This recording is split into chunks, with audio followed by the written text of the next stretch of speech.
السلام علیکم ji, welcome back to اندر ویڈیو۔ تو آج کی ویڈیو بیسیکلی یہ مسئلہ شفاعت کی کیا حقیقت ہے، اس کے بارے میں ایک سوال ہے، اس کے بارے میں آپ سے تھوڑا سا اپنے نالج کے مطابق ڈسکس کروں گا کہ قرآن و سنت کی روشنی میں اس کی تھوڑی سی وضاحت کرنے کی کوشش کروں گا۔ آج کا جو موضوع ہے بیسیکلی یہ ایک ایسا مسئلہ ہے جو ہر مسلمان کے دل و دماغ میں کسی نہ کسی شکل میں موجود رہتا ہے، جس کے بارے میں غلط فہمیاں بھی بہت عام ہیں، جس کی امید پر مومن رکھتا ہے، جس کے غلط تصورات نے کئی گمراہیاں بھی جنم دی ہیں۔ یہ وہ مسئلہ ہے جسے مسئلہ شفاعت کہتے ہیں۔ کتنے لوگ ہیں جو یہ سمجھتے ہیں کہ کسی بزرگ، کسی ولی، کسی پیغمبر کی محبت یا ان کی نام کی برکت سے وہ گناہوں کی دلدل میں لت پت رہتے ہوئے بھی جنت کے دروازے کھلوا سکتے ہیں۔ کتنے لوگ ہیں قبروں پر حاضری دیتے ہیں، فاتحہ پڑھنے، منت ماننے، نذرانے چڑھانے کو نجات کا ذریعہ سمجھ بیٹھے ہیں۔ کتنے لوگ یہ خیال کرتے ہیں کہ رسول اللہ صلی اللہ علیہ وسلم اپنی امت کے ہر شخص کو، چاہے وہ کتنا ہی گناہ گار کیوں نہ ہو، اپنی شفاعت سے بچا لیں گے۔ یہ تصورات دل کو تو سکون دیتے ہیں، لیکن کیا یہ شفاعت کی حقیقت ہے؟ کیا شفاعت کا مطلب یہ ہے کہ انسان اپنے اعمال کی ذمہ داری سے آزاد ہو جائے؟ کیا کوئی ولی یا نبی اللہ تعالیٰ کے فیصلے کو بدل سکتا ہے؟ کیا شفاعت کا تعلق محض جذباتی وابستگی اور رسمی عبادات سے ہے؟ یہ سوالات جو ہیں نا وہ انتہائی ہیں، میں آپ سوچا کریں، کیونکہ شفاعت کا صحیح یا غلط عقیدہ براہ راست ہمارے ایمان، ہمارے اعمال اور بالآخر ہماری آخرت کو متاثر کرتا ہے۔ غلط عقیدہ انسان کو کائلی، گناہ پر جرأت اور اللہ کی نافرمانی کی طرف دھکیل دیتا ہے، جبکہ صحیح عقیدہ انسان کو تقوی، اطاعت اور نیک اعمال کی طرف راغب کرتا ہے۔ شفاعت کی غلط تعبیرات نے معاشرے میں شرک کے دروازے کھول دیے۔ لوگ اللہ کو چھوڑ کر مخلوق سے مانگنے لگے، قبروں کو سجدے کرنے لگے، مردوں کو حاضر و ناظر سمجھنے لگے۔ یہ سب کچھ شفاعت کے نام پر ہو رہا ہے۔ لہٰذا ضرورت اس بات کی ہے کہ ہم شفاعت کی حقیقت کو قرآن پاک کی واضح آیات اور رسول اللہ صلی اللہ علیہ وسلم کی پاکیزہ سنت کی روشنی میں سمجھیں، اس کی شرائط کو جان لیں اور اس کے حدود کو پہچان لیں، اور ان خطرناک گمراہیوں سے بچیں جو شفاعت کے نام پہ ہمارے دین کو خراب کر رہی ہیں۔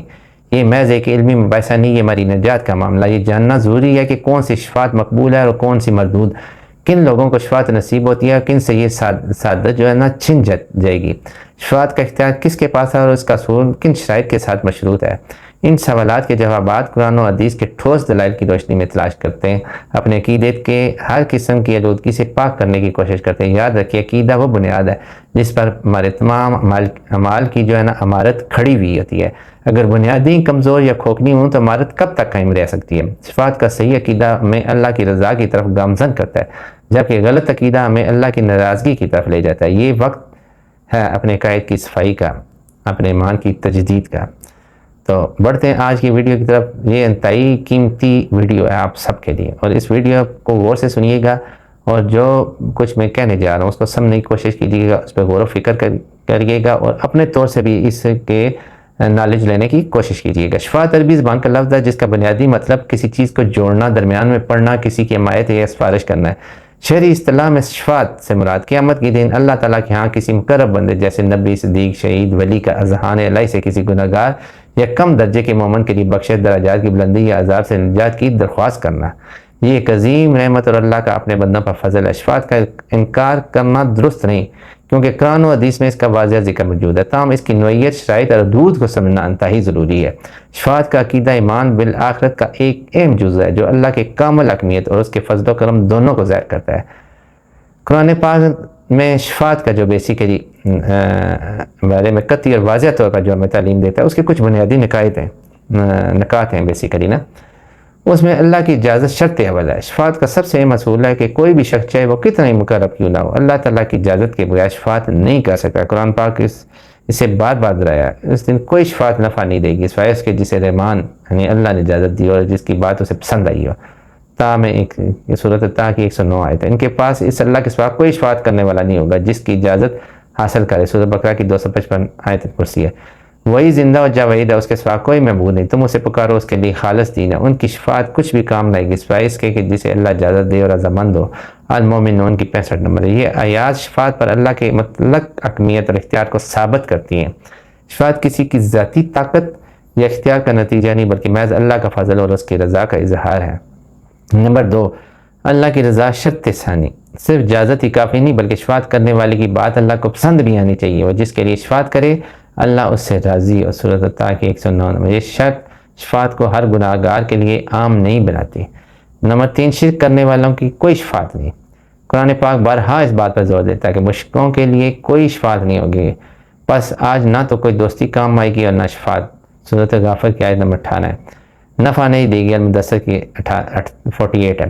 مشرکوں کے لیے کوئی شفاعت کرنے والا نہ ہوگا، سورۃ بقرہ کی 254 ہے۔ یہ واضح کرتا ہے کہ شرک جیسے کبیرہ ترین گناہ کے مرتکب افراد شفاعت کی تمام امیدوں سے محروم ہوں گے۔ نمبر 4 ہے اللہ ہی شفاعت کا مالک ہے۔ قرآن مجید کا واضح اعلان ہے کہ کہہ دیجئے ساری شفاعت اللہ ہی کے لیے ہے، سورۃ الزمر کی آیت نمبر 44۔ یعنی شفاعت کا اصل مالک، دینے والا اور قبول کرنے والا صرف اور صرف اللہ تعالیٰ ہی ہے، دوسری صرف اس کے اذہان اور مرضی کے تابع ہیں۔ ان آیات سے واضح ہوتا ہے کہ قرآن پاک شفاعت کو ایک حقیقت کے طور پر تسلیم کرتا ہے، لیکن اسے اللہ کی مطلق حکمیت اور اس کی اجازت اور اس کی رضا توحید کی شرطوں کے تابع قرار دیتا ہے۔ شفاعت کسی کی ذاتی طاقت یا خود مختار اختیار کا نام نہیں ہے۔ رسول اللہ صلی اللہ علیہ وسلم نے شفاعت کی حقیقت کی اقسام و شرائط پر بڑی تفصیل سے بیان فرمایا ہے۔ نمبر 1، شفاعت عظمیٰ، مقام المحمود۔ یہ رسول اللہ صلی اللہ علیہ وسلم کی وہ عظیم و شان شفاعت ہے جو قیامت کے دن تمام لوگوں کے حساب و کتاب کی فوری تکمیل کے لیے ہوگی۔ جب لوگ شدید کرب میں مبتلا ہوں گے، وہ آدم، نوح، ابراہیم، موسیٰ، عیسیٰ علیہ السلام کے پاس جائیں گے، ہر ایک اپنی اپنی معذوری بیان کرے گا، یہاں تک کہ سب رسول اللہ صلی اللہ علیہ وسلم کی خدمت میں حاضر ہوں گے۔ آپ صلی اللہ علیہ وسلم کے سامنے سجدہ ریز ہوں گے اور اللہ کی حمد و ثنا بیان کرتے ہوئے شفاعت کی درخواست کریں گے۔ اللہ تعالیٰ آپ کو کی شفاعت کو قبول فرمائے گا اور فیصلے کا آغاز ہوگا۔ یہ شفاعت تمام انسانیت کے لیے ہے۔ اس کے ذکر قرآن پاک بنی اسرائیل آیت نمبر 79 میں بھی ہے، صحیح بخاری اور صحیح مسلم کی ہے۔ نمبر 2، گناہ گار مومنین کی یہ شفاعت۔ متعدد صحیح حدیث سے ثابت ہے کہ رسول اللہ صلی اللہ علیہ وسلم اور دیگر انبیاء، شہداء، صالحین اور فرشتے اللہ کی اجازت سے گناہ گار مومنین کے لیے شفاعت کریں گے تاکہ انہیں جہنم سے نجات ملے یا ان کے درجات بلند ہوں۔ ایک طویل حدیث میں آپ صلی اللہ علیہ وسلم نے فرمایا کہ آپ کی شفاعت سے وہ لوگ جہنم سے نکالے جائیں گے جن کے دلوں میں رائی کے دانے کے برابر بھی ایمان ہوگا، صحیح بخاری صحیح مسلم کی حدیث ہے۔ یہ شفاعت بار بار ہوگی اور اللہ جتنے چاہے گا لوگوں کو نجات دے گا۔ نمبر 3، بغیر حساب کتاب جو جنت میں جانے والوں کے لیے شفاعت ہوگی۔ رسول اللہ صلی اللہ علیہ وسلم نے فرمایا کہ ہر نبی کی ایک دعا مقبول ہوتی ہے، سب نے دنیا میں استعمال کر دی، میں نے اپنی دعا قیامت کے دن اپنی امت کی شفاعت کے لیے محفوظ رکھی ہے۔ اس شفاعت کا اثر یہ ہوگا کہ میری امت کے 70,000 افراد بغیر حساب کتاب کے جنت میں داخل ہوں گے، صحیح بخاری اور صحیح مسلم کی ہے۔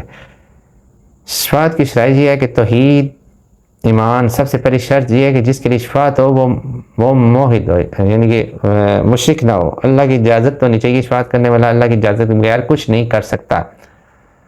اللہ کی رضا، جس کے لیے شفاعت ہو اللہ اس سے راضی ہو، امت محمدیہ میں شامل ہونا ہو۔ گناہ گار مومن کی شفاعت کے لیے شرط بھی حدیث سے ثابت ہے کہ وہ امت محمدیہ سے تعلق رکھتا ہو۔ شفاعت کرنے والا کا مقام، شفاعت کرنے والے کا اللہ کے ہاں مقام مرتبہ ہونا چاہیے، جیسے انبیاء، صدیقین، شہداء اور صالحین ہیں۔ ان حدیث سے شفاعت کی اقسام، اس کی عظمت اور اس کی شرائط واضح ہیں۔ شفاعت اللہ کی نعمت کا مظہر ہے، نہ کہ انسانوں کے اختیار کی۔ شفاعت کے صحیح اسلامی تصور کے برعکس معاشرے میں کی گئی غلط اور غیر شرعی تصورات پائے جاتے ہیں جو در حقیقت شرک کے قریب یا شرکی ہیں۔ یہ سب سے بڑا خطرناک غلط عقیدہ ہے کہ لوگ اللہ کو چھوڑ کر قبروں پر حاضر ہو کر مردہ اولیاء و انبیاء سے براہ راست دعا کرتے ہیں، حفیظ صاحب ہمارا فلانا کام بنا دیجیے، اے رسول اللہ مجھے بخش دیجیے، اے حسین میری مدد کیجیے۔ یہ عملی طور پر ان مردوں کو اللہ کی صفات، سماع، بصر، علم الغیب، تصور دے دینا اور انہیں مشکل کشا سمجھنا، یہ سریعاً شرک اکبر ہے۔ قرآن پاک کہتا ہے کہ تمہارا رب فرماتا ہے تم مجھے پکارو میں تمہاری دعا قبول کروں گا۔ بے شک جو لوگ میری عبادت سے تکبر کرتے ہیں وہ جلد ہی جہنم میں ذلیل ہو کر داخل ہوں گے۔ یہ سورہ غافر کی آیت نمبر 60 ہے۔ شفاعت صرف قیامت کے دن اللہ کے اذن سے ہوگی۔ دنیا میں کسی مردے سے شفاعت مانگنا بدعت اور شرک ہے۔